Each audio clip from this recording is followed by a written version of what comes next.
नमस्कार, दिन भर की बड़ी खबरों में आपका स्वागत है। मैं हूं आंचल। आज इस बुलेटिन में बात होगी भारत और रूस के बीच हुए बड़े समझौते की, संसद में चौतरफा घिरी मोदी सरकार की, देखेंगे क्यों इंडिगो मामले में बैकफुट पर आई मोदी सरकार, सीजीआई को वकीलों के ओपन लेटर को, जानेंगे बिहार विधानसभा सत्र के अंतिम दिन क्या रहा खास, और बुलेटिन के आखिर में देखेंगे जाने माने कार्टूनिस्ट इरफान की किस खबर पर पड़ी तिरछी नजर। लेकिन दिन भर की तमाम बड़ी खबरों से पहले एक नजर आज की सुर्खियों पर। शिंदे गुट और बीजेपी में दल बदल को लेकर चंद्रशेखर बावनकुले का बयान, कहा लोकल लेवल पर होती रहती है खटपट। हाल ही में अमित शाह ने शिंदे को दिया था दल बदल न होने का आश्वासन। नीतीश कुमार का ऐतिहासिक record, world book of records ने नीतीश को दिया विशेष सम्मान, 10वीं बार सीएम पद की शपथ लेने पर मिला ये सम्मान। आरबीआई का बड़ा फैसला, रेपो रेट में 0.25% की कटौती से आम जनता को राहत, 5.25% हुई रेपो रेट की नई दर। और शेयर बाजार में तेजी, 447 अंकों की बढ़त के साथ 85,712 पर बंद हुआ सेंसेक्स, तो 152 अंकों की बढ़त के साथ 26,186 पर बंद हुआ निफ्टी। ये तो थी सुर्खियां। अब बात आज की सबसे बड़ी खबर की। रूस के राष्ट्रपति व्लादिमीर पुतिन की भारत यात्रा काफी दमदार नजर आ रही है। उनका ये दौरा ऐसे वक्त में हो रहा है जब भारत रूस के बीच स्ट्रेटेजिक पार्टनरशिप के 25 साल पूरे हो गए हैं, और अब पीएम मोदी के साथ पुतिन की द्विपक्षीय बैठक में इस पार्टनरशिप को और मजबूत बनाने की नींव रखी गई।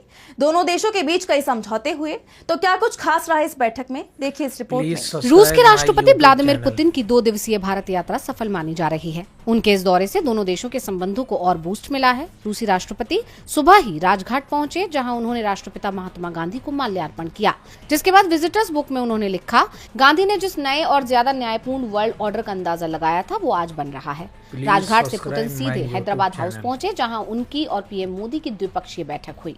इस दौरान दोनों नेताओं के बीच सामरिक आर्थिक मुद्दों पर चर्चा हुई। पीएम मोदी ने यूक्रेन युद्ध का जिक्र करते हुए कहा कि मुझे विश्वास है कि रूस और यूक्रेन जल्द ही शांति के रास्ते पर आगे बढ़ेंगे। भारत तटस्थ नहीं है बल्कि मजबूती से शांति के पक्ष में खड़ा है। इस पर पुतिन ने भी कहा कि रूस शांति चाहता है। बैठक के बाद दोनों नेताओं ने ज्वाइंट प्रेस कॉन्फ्रेंस की और भारत रूस के बीच हुई कई समझौतों को आदान प्रदान किया, जिसके तहत भारत और रूस के बीच कोऑपरेशन और माइग्रेशन पर एग्रीमेंट, अस्थायी श्रमिक गतिविधियों पर समझौता, हेल्थ केयर और मेडिकल एजुकेशन पर समझौता, फूड सेफ्टी और स्टैंडर्ड्स पर एग्रीमेंट, पोलर शिप्स और मैरीटाइम कोऑपरेशन पर समझौता, फर्टिलाइजर पर एग्रीमेंट। पीएम मोदी ने रूसी नागरिकों के लिए 30 दिन के फ्री ई टूरिस्ट वीजा का ऐलान किया, तो राष्ट्रपति पुतिन ने भारत को ईंधन की लगातार और बिना रुकावट आपूर्ति जारी रखने की घोषणा की। उन्होंने गर्मजोशी भरे और आतिथ्यपूर्ण स्वागत के लिए धन्यवाद कहा। वहीं पीएम मोदी ने कहा कि मैं अपने मित्र राष्ट्रपति पुतिन का भारत के प्रति उनकी गहरी मित्रता और अटूट प्रतिबद्धता के लिए दिल से आभार व्यक्त करता हूँ। उन्होंने इस बात पर जोर दिया कि दुनिया ने कई उतार चढ़ाव देखे, लेकिन भारत रूस की दोस्ती ध्रुवतारे की तरह बनी रही। पुतिन के इस दौरे को पश्चिमी देशों के लिए बड़े संदेश के रूप में देखा जा रहा है, जो यूक्रेन युद्ध को लेकर भारत पर रूस से संबंध तोड़ने का दबाव बना रहे थे। भारत और रूस की हर तरफ चर्चा हो रही है, तो विपक्ष ने भी इंडिगो से लेकर पॉल्यूशन तक कई मुद्दों पर चर्चा की मांग की। विपक्ष ने संसद में मोदी सरकार के खिलाफ जमकर प्रदर्शन किया। टीएमसी सांसदों ने संसद परिसर में मोदी सरकार की घेराबंदी की, जमकर नारेबाजी की, तो वहीं डीएमके सांसद और केंद्रीय मंत्री किरेन रिजिजू के बीच तीखी बहस देखने को मिली। तो क्या कुछ हुआ संसद में, जानेंगे इस रिपोर्ट में। संसद के शीतकालीन सत्र का आज 5वां दिन काफी हंगामेदार रहा। संसद में एयरलाइन इंडिगो से लेकर पॉल्यूशन तक कई मुद्दों की गूंज सुनाई दी। विपक्षी दलों के सांसदों ने इंडिगो संकट और अमेरिकी डॉलर के मुकाबले भारतीय रुपए की कीमत में गिरावट पर चर्चा की मांग की। विपक्ष ने किसान, वक्फ समेत कई मुद्दों पर मोदी सरकार की जमकर घेराबंदी की। इस दौरान टीएमसी सांसदों ने पश्चिम बंगाल को 52,000 करोड़ रुपए का मनरेगा फंड जारी करने के लिए संसद में विरोध प्रदर्शन किया। टीएमसी ने केंद्र पर मनरेगा और बाकी केंद्रीय योजनाओं के तहत बंगाल के लगभग 2 लाख करोड़ रुपए बकाया फंड को जानबूझकर रोकने का आरोप लगाया। संसद परिसर में सांसद सौगत रॉय ने सरकार को चेतावनी दी कि जब तक केंद्र सरकार बंगाल का वास्तविक पैसा वापस नहीं करती, तब तक टीएमसी का आंदोलन संसद के अंदर और बाहर दोनों जगह जारी रहेगा। वहीं दूसरी तरफ संसद में डीएमके सांसद टीआर बालू और केंद्रीय मंत्री किरेन रिजिजू के बीच तीखी बहस देखी गई। दरअसल टीआर बालू ने एक मुद्दे पर अपनी बात रखते हुए एक हाईकोर्ट के जज को सीधे तौर पर संघ का जज बता दिया। इस पर संसदीय कार्य मंत्री किरेन रिजिजू ने कड़ी आपत्ति जताई, जिससे बवाल मच गया। किरेन रिजिजू ने पलटवार करते हुए टीआर बालू के बयान को संसद की मर्यादा का उल्लंघन बताया और माफी की मांग की। इधर राज्यसभा में विपक्ष ने इंडिगो फ्लाइट ऑपरेशन ठप होने के मुद्दे पर केंद्र से जवाब मांगा, तो वहीं आम आदमी पार्टी के सांसद राघव चड्ढा ने 10 मिनट डिलीवरी पर सेवाओं पर प्रतिबंध की मांग की। तो कांग्रेस ने उम्मीद पोर्टल में वक्फ प्रॉपर्टी डालने की तारीख को कम से कम 6 महीने तक बढ़ाए जाने की मांग की। ऐसे में मोदी सरकार चौतरफा घिरती दिखाई दी। संसद में इंडिगो का मुद्दा उठाया गया, जिस पर मोदी सरकार घिरती दिखाई दी। दरअसल देश की सबसे बड़ी एयरलाइन कंपनी इंडिगो की सैकड़ों फ्लाइट्स कैंसिल हो गई हैं। इससे यात्रियों को काफी परेशानी का सामना करना पड़ रहा है और अब इस मुद्दे पर विपक्ष ने सरकार के खिलाफ मोर्चा खोल दिया है। तो क्या है पूरी खबर, जानने के लिए देखिए रिपोर्ट। इंडिगो एयरलाइन का संकट गहराता ही जा रहा है। अब तक एयरलाइन की 500 से ज्यादा उड़ानें रद्द हुई हैं, जिससे पैसेंजर्स काफी परेशान हैं। विपक्ष भी इस मामले पर एक्टिव नजर आ रहा है। कांग्रेस सांसद राहुल गांधी ने इस मामले पर मोदी सरकार को घेरा और इस मुद्दे पर संसद में भी चर्चा हुई है। राहुल गांधी ने अपने पुराने लेख को साझा करते हुए एक्स पर लिखा, इंडिगो की विफलता इस सरकार के एकाधिकार मॉडल की कीमत है। देरी, कैंसिलेशन और लाचारी के रूप में एक बार फिर इसकी कीमत आम भारतीयों को चुकानी पड़ रही है। भारत हर क्षेत्र में निष्पक्ष प्रतिस्पर्धा का हकदार है, न कि मैच फिक्सिंग वाले एकाधिकार का। राहुल के रिएक्शन के बाद इस मामले ने और तूल पकड़ लिया है। शिवसेना सांसद प्रियंका चतुर्वेदी ने एक पत्र लिखकर इस मुद्दे को संसद तक पहुंचाने का काम किया। उन्होंने राज्यसभा के नियम 180 का हवाला देते हुए नागरिक उड्डयन मंत्री का ध्यान कई बिंदुओं पर खींचा। उनकी लिखी चिट्ठी में इंडिगो एयरलाइन में उड़ानों में गड़बड़ी, यात्रियों की परेशानी, उनकी सुरक्षा पर गंभीर सवाल, एयरलाइन की तकनीकी समस्या, क्रू की कमी और परिचालन की दिक्कत शामिल है। संसद में विपक्ष की तरफ से सवाल किया गया कि डीजीसीए ने बिना तैयारी के ही फ्लाइट ड्यूटी टाइम लिमिटेशन नियम क्यों लागू किया। विपक्ष के भारी विरोध के बाद डीजीसीए ने फ्लाइट ड्यूटी टाइम लिमिटेशन नियम में ढील दी है और नियम वापस लिया है। डीजीसीए ने कहा कि ऑपरेशनल दिक्कतों और विभिन्न एयरलाइनों से मिले सुझावों को देखते हुए पिछले निर्देश को तुरंत प्रभाव से वापस लिया जाता है। जैसा आप जानते हैं कि डीजीसीए ने पहले निर्देश दिए थे कि साप्ताहिक आराम की जगह कोई छुट्टी नहीं ली जा सकती। एयरलाइन ने इस परेशानी के लिए माफी मांगी है। कंपनी ने बताया कि जिन यात्रियों की फ्लाइट्स रद्द हुई है उन्हें खाने पीने का सामान, फ्लाइट रीबुक कराने के विकल्प, होटल में ठहरने की सुविधा, सामान वापस पाने में मदद और पूरा रिफंड दिया जा रहा है। विपक्ष मोदी सरकार पर हमलावर है। इस बीच सीजे सूर्यकांत की भी एक टिप्पणी पर बहस छिड़ गई है। वकीलों ने एक खुला खत लिखा है जिसमें उन्होंने रोहिंग्या शरणार्थी को लेकर सीजे की एक टिप्पणी पर कड़ी आपत्ति जताई है। उन्होंने इसे अमानवीय करार दिया। तो क्यों सीजे की टिप्पणी पर नाराज हुए वकील और क्या है पूरा मामला, जानने के लिए देखिए रिपोर्ट। सीजे सूर्यकांत की एक टिप्पणी पर बवाल मच गया है। बड़ी संख्या में वकील, पूर्व जज और न्याय व्यवस्था से जुड़े संगठनों ने कड़ी नाराजगी जाहिर की है। उन्होंने सीजे सूर्यकांत के नाम एक ओपन लेटर लिखा है और रोहिंग्या शरणार्थियों से जुड़ी उनकी टिप्पणी को अनुचित करार देते हुए उस पर चिंता जाहिर की है। चिट्ठी में लिखा गया है कि सीजेआई सिर्फ एक कानूनी अधिकारी नहीं है, बल्कि गरीबों के अधिकारों के संरक्षक और अंतिम निर्णायक भी है, जिनके शब्दों का देश की अंतरात्मा पर असर होता है और इसका व्यापक प्रभाव भी पड़ता है। दरअसल सीजे सूर्यकांत ने 2 दिसंबर को भारत में रह रहे रोहिंग्या के कानूनी दर्जे पर सुनवाई करते हुए कहा था कि क्या भारत सरकार ने रोहिंग्याओं को शरणार्थी घोषित करने का कोई आदेश जारी किया है? क्या घुसपैठियों के स्वागत के लिए रेड कारपेट बिछाना चाहिए, जबकि देश के अपने नागरिक गरीबी से जूझ रहे हैं? उनकी इस टिप्पणी पर अब वकीलों ने नाराजगी जाहिर की है। उनका कहना है कि ऐसी टिप्पणियां रोहिंग्या शरणार्थियों के अधिकारियों के खिलाफ बेंच की तरफ से पक्षपात किए जाने की आशंका पैदा करती हैं और इस चिंता का कारण बनती हैं कि जब हमारे बीच सबसे कमजोर लोगों के अधिकारों की रक्षा करने की बात आती है तो वो न्यायपालिका में जनता के विश्वास और भरोसे पर बुरा असर डालेंगी। उन्होंने इस खत में आगे कहा कि सुप्रीम कोर्ट और आपके कार्यालय की गरिमा को केवल फैसलों या प्रशासनिक उपायों की संख्या से नहीं मापा जाता है, बल्कि उन फैसलों को जिन मानवता के साथ दिया और माना जाता है उससे मापा जाता है। खत पर हस्ताक्षर करने वालों में दिल्ली हाई कोर्ट के पूर्व chief justice AP Shah, supreme court के वरिष्ठ वकील गोपाल शंकर नारायण, वरिष्ठ वकील प्रशांत भूषण समेत कई जाने माने चेहरे शामिल हैं। उनका कहना है कि भारत में शरणार्थियों को प्रवासियों से अलग श्रेणी के रूप में पहचानने की एक लंबी परंपरा रही है। देश ने तिब्बतियों को मानवीय सुरक्षा प्रदान की है। अब देखना यह होगा कि सीजे सूर्यकांत इस पर क्या प्रतिक्रिया देते हैं। सीजे की टिप्पणी पर वकील नाराज हो गए तो बिहार विधानसभा में भी गहमा गहमी का माहौल दिखा गया। बिहार विधानसभा सत्र का आज आखिरी दिन था। सदन की कार्यवाही के अंतिम दिन सत्ता पक्ष और विपक्ष के बीच तीखी नोकझोंक देखने को मिली।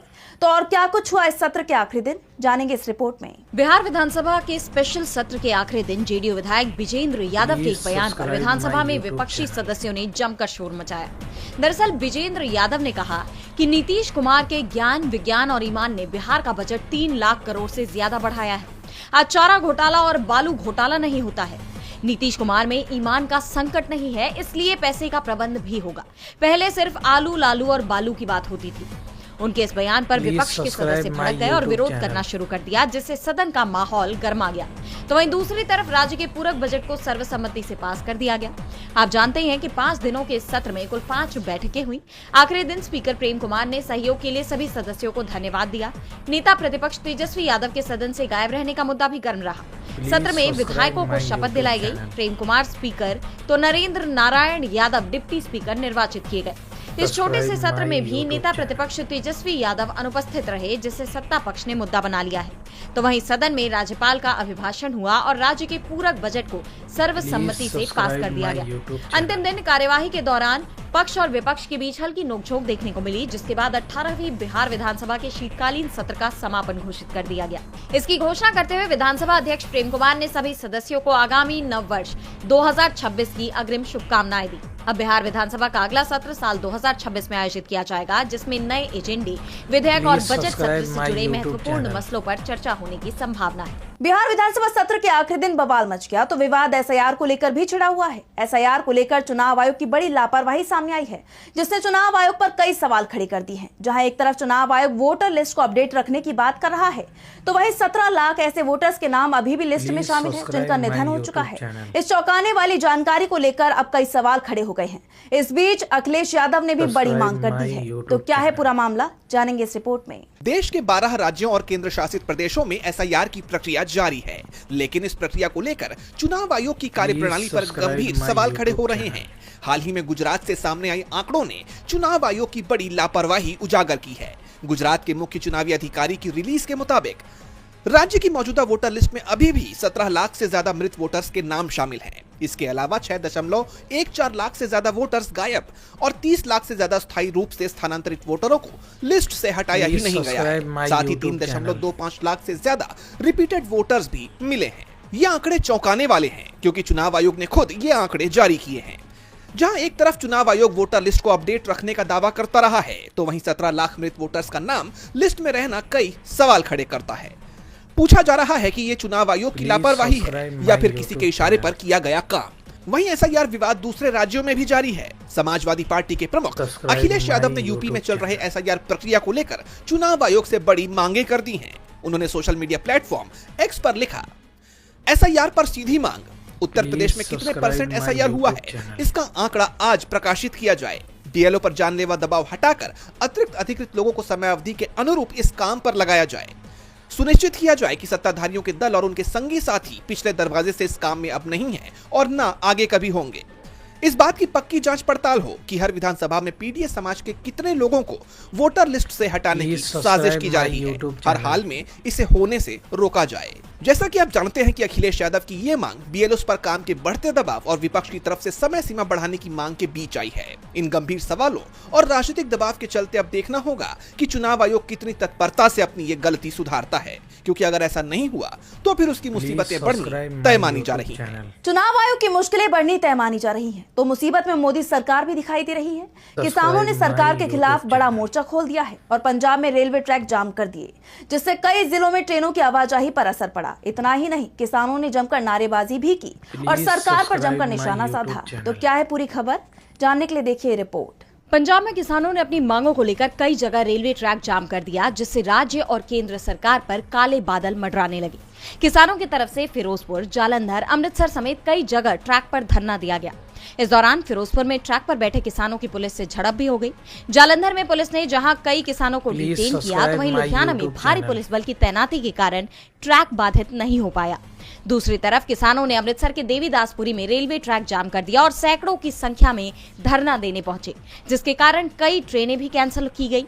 जैसा कि आप जानते हैं कि 2 दिन पहले किसानों ने ऐलान किया था कि 5 दिसंबर को अपनी मांगों को लेकर वो बड़ा आंदोलन करेंगे। किसानों के ऐलान का पता चलते ही पंजाब पुलिस कई किसान नेताओं के घर पहुंच गई और कई नेताओं को हिरासत में ले लिया। तो वहीं दिलबाग सिंह, मक्खन सिंह और सुखदेव मंगली जैसे नेताओं को घर में ही नजरबंद कर दिया गया, जिसे लेकर भारतीय किसान मजदूर यूनियन के प्रधान दिलबाग सिंह ने कहा कि पुलिस ने रात से ही रेड शुरू कर दी। भगवंत मान मोदी सरकार का दूसरा चेहरा है।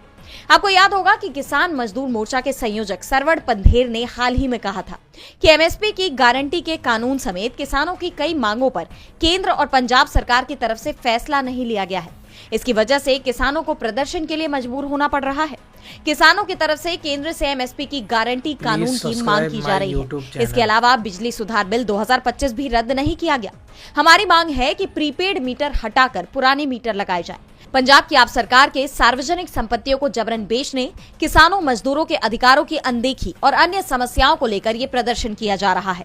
किसानों के सरकार के खिलाफ इतने बड़े आंदोलन के बाद अब देखना ये होगा कि क्या सरकार उनकी मांगों को लेकर फैसला लेगी या नहीं। और बुलेटिन के आखिर में देखेंगे जाने माने कार्टूनिस्ट इरफान की किस खबर पर पड़ी तिरछी नजर।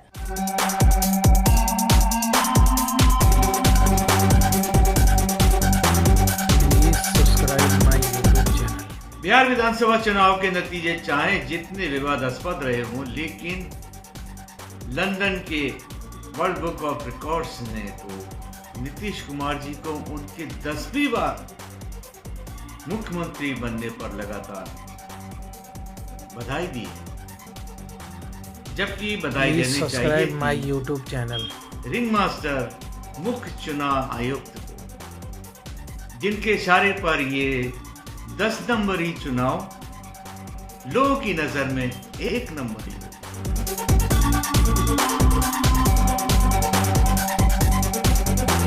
Please subscribe my YouTube channel. बहुत बहुत शुक्रिया इरफान जी। तो आज इस बुलेटिन में बस इतना ही। आप देखते रहिए DV लाइव। नमस्कार। Subscribe my